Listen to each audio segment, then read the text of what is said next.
Pemirsa, inilah deretan informasi terhangat dan juga terpopuler dari situs cnbcindonesia.com. Kita akan ke informasi yang pertama. Xi Jinping perintahkan China ke mode perang. Perang dagang semakin memanas. China dilaporkan telah memerintahkan pejabat sipilnya untuk masuk ke mode siaga perang setelah Amerika Serikat menetapkan tarif yang sangat melambung hingga 145%. 4 orang sumber mengungkapkan pejabat di Kementerian Luar Negeri dan Perdagangan China diperintahkan untuk membatalkan liburan, menyiapkan respons diplomatik dan siaga 24 jam. Beijing dikabarkan melancarkan serangan diplomatik dengan menghubungi negara-negara yang turut terdampak tarif Trump, termasuk Eropa, Jepang, dan Korea Selatan. Pejabat propaganda Partai Komunis disebut mengkoordinasi narasi publik China. Sementara Duta Besar China di Amerika Serikat gagal menghubungi lingkaran terdekat Trump, termasuk Elon Musk. Menlu China Wang Yi juga gagal bertemu Menlu Amerika Serikat Marco Rubio saat berada di New York. Komunikasi tingkat tinggi antar kedua negara saat ini terhenti. Meski begitu, Trump mengaku bersedia untuk bertemu Presiden Xi Jinping untuk meredam ketegangan. Namun belum ada rincian perjanjian maupun tanggal pertemuan. China menegaskan tak ingin perang dagang, namun siap melawan jika dipaksa.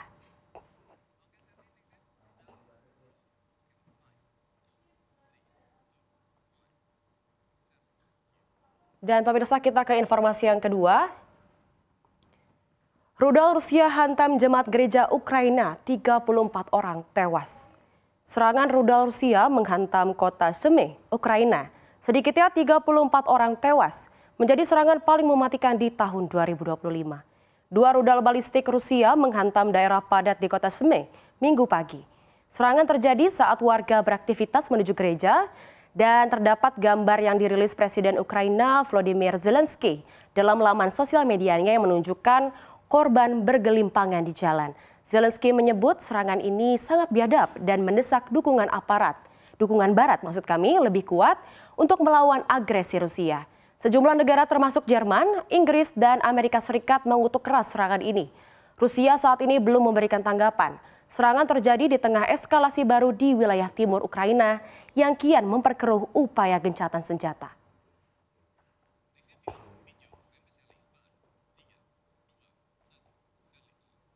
Kita ke informasi populer yang ketiga, pemirsa. Jangan anggap enteng galbay pinjol.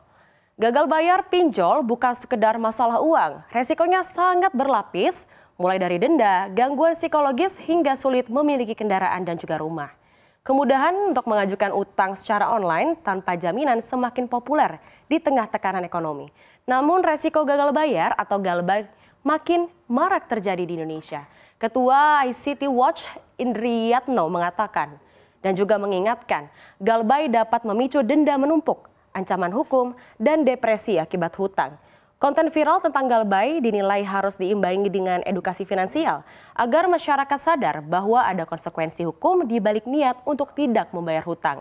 Galbay juga menurunkan skor kredit di Slik OJK yang akan berdampak langsung pada penolakan pengajuan kredit mobil, rumah, hingga pekerjaan.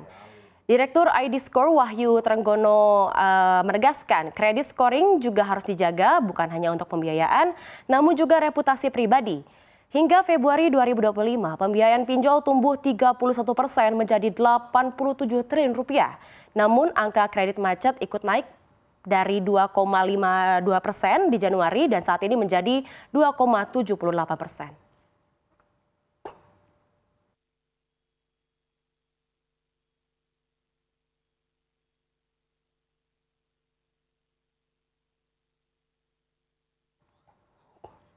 Dan kita ke informasi yang terakhir, pemirsa. Perusahaan raksasa ini juga ikut gulung tikar. Kemarin Tupperware resmi menutup operasinya di Indonesia setelah 33 tahun beroperasi. Langkah ini jadi bagian dari strategi penyelamatan bisnis global. Per 31 Januari 2025, Tupperware Indonesia resmi menutup bisnisnya. Informasi ini diumumkan langsung melalui laman Instagram resminya.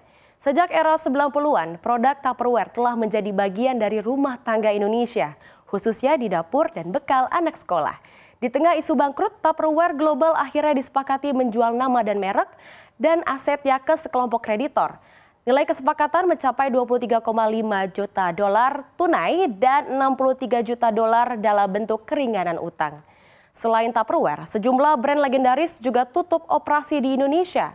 Mulai dari revolusi digital yang akhirnya menumbangkan Kodak, lalu juga kelemahan penjualan yang akhirnya membebani swalayan Giant, dan Sritex yang dinyatakan pilot pada Maret 2025.